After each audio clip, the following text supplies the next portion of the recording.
Estamos no mês de março, é o Março Amarelo, mês de conscientização da endometriose. Para a gente falar sobre isso, está aqui o coordenador do Serviço de Ginecologista e Obstetrícia do Hospital Santo Antônio, Eduardo Sequim, nosso convidado de hoje, para a gente falar sobre esse tema tão importante. Doutor, seja bem-vindo, boa tarde. Muito obrigado, boa tarde, Alexandre, boa tarde a todo mundo que está em casa. Sempre uma satisfação falar um pouquinho sobre esse tema, que é a endometriose, né? É uma doença extremamente importante. A gente vai conversar um pouco sobre isso, mas é uma doença que vocês vão ver que ela é pouco diagnosticada, apesar de estar presente em até 10% das mulheres em idade reprodutiva. E, então, e com relação a isso, já deixa o nosso WhatsApp à sua disposição também. Você, mulher, para mandar sua pergunta, tirar alguma dúvida, está aí na sua tela também, você pode mandar sua mensagem, né, dentro e o doutor Eduardo vai responder para a gente, né? É muito comum isso, é? É bastante comum, né?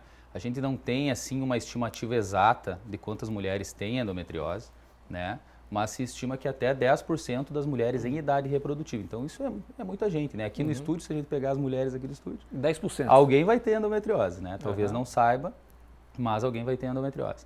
Né? Infelizmente, é uma doença muito pouco diagnosticada, porque as mulheres, elas acreditam que ter dor é normal, né? Então, muitas delas não procuram investigar e saber se tem a doença ou não. Né? Dor aonde, doutor? Quando a gente fala sentindo uma dor, que dor é muito comum, a gente está no dia a dia trabalhando, Perfeito. Senta, levanta, mas está doendo o quê para talvez a gente imaginar que possa ter a endometriose? Perfeito.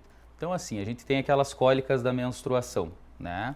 O que é endometriose? É um pouco diferente disso. Na endometriose, essas cólicas, elas são mais importantes. É uma cólica que às vezes ela tem mesmo fora do período menstrual, uma dor na barriga fora do período menstrual, que piora durante esses períodos e que persiste por muito mais tempo. Tem dor também para urinar, dor para ir ao banheiro, para evacuar, dor na relação sexual, extremamente comum, tá? Então tem uma série de sintomas associados à endometriose que incomodam muito e diminuem muito a qualidade de vida das pessoas. Infertilidade também pode estar associada. É tratável?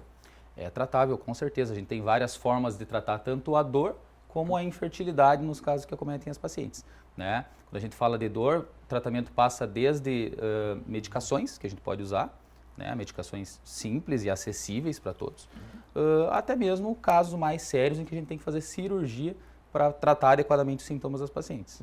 Perfeito. Deixa eu ver quem é que tem dúvida, que está assistindo ao nosso balanço geral aqui na NDTV. Oi, Marlene, boa tarde, obrigado pela pergunta. Ela diz o seguinte, doutor, quem teve endometriose e foi operada, consegue engravidar com rapidez ou precisa de algum tratamento? É a pergunta da Marlene. Olha, Marlene, muito boa a tua pergunta. É claro que cada caso ele tem a sua particularidade, mas em geral a cirurgia ela pode melhorar a chance de engravidar, principalmente nos primeiros 6 meses após a cirurgia. Né? Claro, isso não é para todas as pacientes, para pacientes que são operadas por essa finalidade, né? Elas têm mais chance de engravidar nos primeiros 6 meses, né? E nem sempre precisa fazer um tratamento adicional. Algumas mulheres vão precisar, outras não, né? É muito comum a gente ouvir aí das mulheres por ter a endometriose, a dificuldade de uma gestação, né? Bastante comum, nem todas vão ter infertilidade, mas as que têm acabam sofrendo bastante, né? Então, as mulheres que estão aí em casa tentando engravidar sabem muito bem do que eu estou falando, né? É uma ansiedade todos os meses, né? Claro. Tentar engravidar, então isso é bastante relevante e saber que você tem endometriose pode direcionar um tratamento específico para isso, né? Porque os tratamentos que a gente faz para infertilidade, eles nem sempre são adequados para quem tem endometriose, então a gente vai ter tratamentos específicos, claro. Né? Cirurgia, por exemplo, ou utilização in vitro. O que mais? O doutor Eduardo está aqui com a gente, responde a Regina. Minha mãe tinha endometriose. Posso ter também?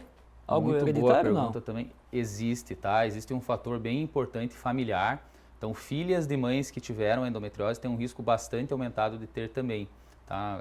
Até 7 vezes mais chance do que a população em geral. Então, existe sim uma hereditariedade aí envolvida na endometriose. Muito bem. Tá tempo para mais uma? Deixa eu ver quem está com a gente aqui, mandando a pergunta. Só vamos atualizar aqui o nosso sistema. Você vai mandando sua pergunta aqui, o doutor Eduardo Sequim responde. E, aliás, é um mês que realmente, quando a gente fala em prevenção, os cuidados, tem que ser o ano inteiro, né? Mas esse mês que realmente a gente para um pouquinho para chamar a atenção desse tema tão importante, né, doutor? Exato. É um mês para a gente lembrar da doença, claro. Né? E para que as mulheres lembrem em casa de que ter dor não é normal. Consulte seu médico, converse sobre isso. Né? Lembrem da possibilidade de ter endometriose, né, aí e busquem tratamento, porque a qualidade de vida pode melhorar muito. Sem dúvida. Um amigo meu falou assim, eu uma vez falei, uma dorzinha aqui, eu falei, vai no médico. Ele falou, vai no médico. A gente não pode sentir dor no corpo, né? Não pode sentir dor, alguma coisa está errada, não é assim? Exatamente. A última para a gente fechar aqui com a Clara, qual é o melhor exame para diagnosticar a endometriose? Tá, perfeito. O melhor exame é sempre o exame clínico, é a consulta, né? Então, escutar os sintomas, examinar o paciente, isso sempre vai ser superior a qualquer exame que a gente possa fazer. Agora, claro, exames de imagem, eles são muito importantes, né? A gente lembra sempre do ultrassom, a gente usa um ultrassom específico para diagnosticar a endometriose e a ressonância magnética. Eles são equivalentes, tá? Vai depender muito de cada caso, muitas vezes a gente acaba pedindo os dois exames simultaneamente.